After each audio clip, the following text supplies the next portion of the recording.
Hey guys, welcome to day 6 of Top Dogtober. My name is Hayden. I hope you are well. And today I've got a really exciting video for you because it's the first English lesson in this series so far. Now, a quick word from our sponsor before I carry on, which is us. Wait, we're our own sponsor. Can you do that? I don't know. It doesn't matter, because if you're liking these videos and you want way more, then you should absolutely be checking out our 11 plus preparation resources on our website, www.topdogonline.co.uk, because over there you can find English, verbal reasoning, maths and non-verbal reasoning lessons every single week they're uploaded. And they come complete with homework tasks as well for you to download and have a go at that is related to that lesson. Lots and lots of practice, which is exactly what you need. And you know what? Find it a bit hard? Doesn't matter, because there's a walkthrough you can watch through as well to show you the answers. Now, the best bit of this is if you use my discount code, VOTEHAYDEN, then you will get 15% off of our one-off price when you buy the whole year of resources.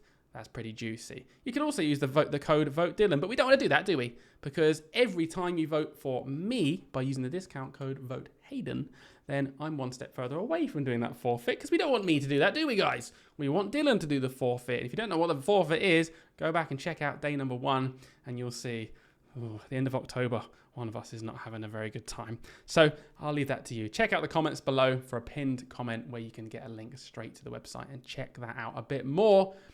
But for now, let's get on to it. So Dylan left you with this problem yesterday. It was a maths problem. Really good question, function machine, and the answer was E. So well done if you managed to get that. Really simple strategy there of cancelling out the zeros in the timesing by 1,000 divided by 100 to leave timesing by 10 and timesing by 10 again. Made it super simple. Today, however, I've got a lesson for you on English, and we're going to look at some punctuation, some of my favourite punctuation, colons and semicolons. They often are considered, like the hardest thing you do. You might do them at the end of year 6 as a super challenge. Really, they're not that hard to use. I'm going to show you how to use them in about 5 minutes, and you're going to feel good, hopefully, about that. So what we're going to do today is we're going to dive straight into some examples, and we're going to learn from them. We're going to see colons and semicolons in action. Let's have a look. So here are some sentences with colons. Have a little read through. I'm going to read them to you as well. And we're going to draw some conclusions about how colons are used from that. So let's dive straight into these sentences, shall we? I can think of nothing but the worst outcome. Colon. We might lose our whole lunch break. So what's happening here is, in this sentence, the colon is kind of introducing the next clause. And it's completely dependent on what came before it. So the first clause here heavily implies that we're about to find out what that worst outcome is. So one little test you can do when you're thinking about using a colon, or you're trying to test whether a colon's in the right place, is use the phrase which is, or which was, or which were, depending on the tense and plurality. So in this case, let's do this. I can think of nothing but the worst outcome, which is we might lose our whole lunch break. So colon, in this case, is introducing that next clause. It's adding more information to whatever this worst outcome might be. It happens again in the next sentence. Look, there are many amazing places to visit. So if I stopped there as a reader, I'm thinking, well, what are those amazing places to visit? My colon tells me that I'm about to find out. I'm about to tell you what those amazing places are to visit. Ready? I can use the test again. There are many amazing places to visit, which are London, Cardiff, Manchester, and Edinburgh, to name a few. So it's introduced the next clause. Interesting. Does it happen again? Yeah. The look on her face revealed what she was really feeling. As a reader, I'm thinking, what was she really feeling? Well, the colon tells me that I'm about to find out. What was she really feeling? Resentment. Oh dear. So what do colons do? It's nice and simple. Colons introduce the next clause. And that clause could be a single word like it is here, or it could be a longer list or something else. But that's what they do. They introduce. Semicolons, however, let's dive in. They're a little bit different. They don't necessarily introduce. They have a different role. Now, I'm going to tell you straight away, and then we're going to see it in these questions right here. Semicolons are used when you want to join two related clauses. So there has to be a relationship between the sentences, the clauses, but you don't want to use a conjunction. You could use a conjunction. We'll get to that in a minute, but we're going to use a semicolon instead. So let's have a look. Mum cooked her best ever beef stew today. Now, the semicolon tells me that this next clause is related to the first one, so there's something to do with it.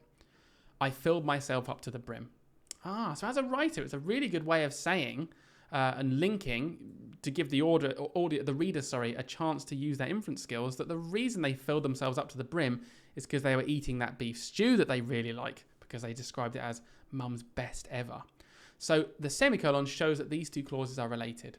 Without it, you might not be sure what this person filled themselves up to the brim on. It might not be the beef stew, it could be something else, but the semicolon confirms that it is. Look at the next one. Dylan thinks he's going to win our competition. I beg to differ.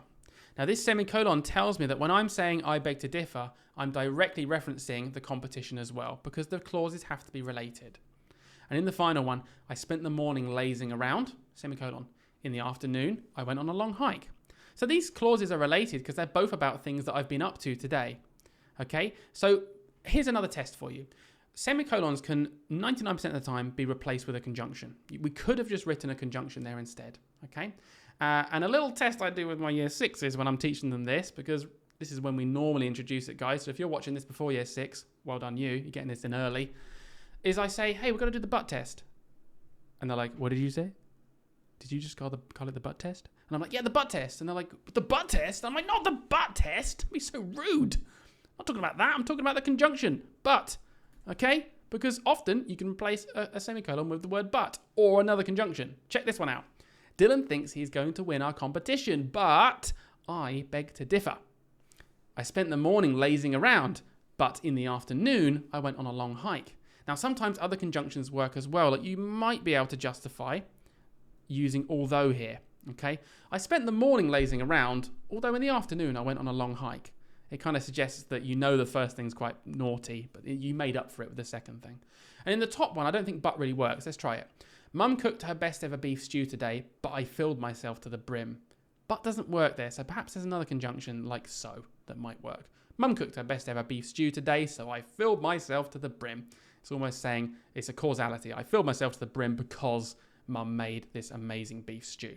So there's my summary. Write that down. That's worth putting down on a poster and like sticking up on your wall. In fact, put it all around the house. Your parents will love it. They will totally love coming home and seeing posters of like colons and semicolons, right? Parents, if you're listening, hopefully nodding along and not hating me for this. Anyway, there they are. Now what we're going to do is we're going to give you a little challenge. So 5 sentences on there. I'm going to let you pause the video. You've got to tell me which of those are punctuated correctly based on the definitions that I just gave you about colons and semicolons, and which ones are they being used incorrectly. Have a go.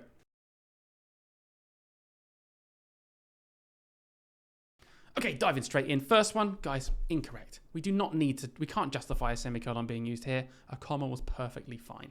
Second one, when I go to the shops, I'm going to buy a new hat. This right here is a subordinate clause. It starts with a subordinate conjunction. I don't need a colon. I'm not introducing the next clause.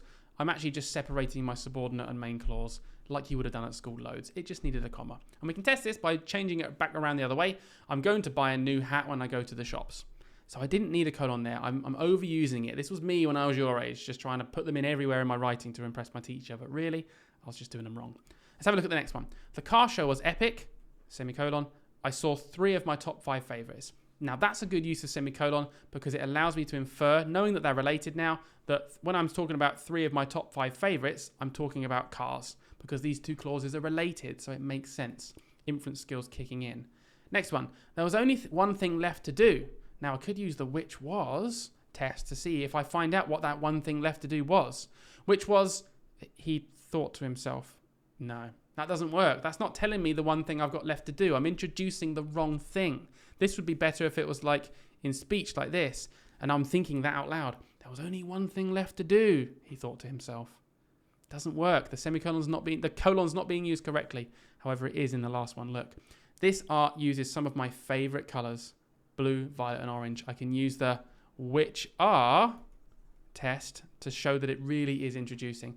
This art uses some of my favorite colors, which are blue, violet, and orange. This colon is introducing the favorite colors and then telling me what they are, so it's fine. So we only had 2 sentences that worked here. It was the third one and the last one. The other one's not really being used properly. Okay, last little bit of the session today.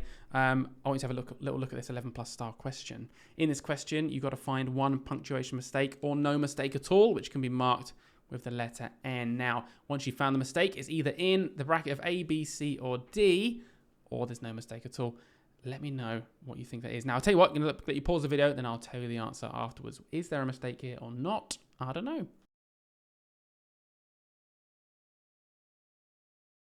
Let's have a look. Tonight we're going to cook something new. Semicolon. The recipe calls for a variety of ingredients. Tomatoes. That doesn't sound right. Onions and peppers. Okay, I like this semicolon because it's relating the two clauses. Tonight we're going to cook something new. So it's about cooking. And then the recipe is obviously also about cooking. However, I don't like this bit down here. The answer is going to be C because I'm clearly introducing. This recipe calls for a variety of ingredients. I put a colon here. I'm introducing what those ingredients are, which are tomatoes, onions, and peppers. So C was my mistake. I was missing some punctuation here, which was a colon. Now, guys, I'm going to leave you after this question. All right, so last one, and then you're going to have a go and let us know in the comments for next video. So have a go at this one. Is there a mistake? What is it? Have a go.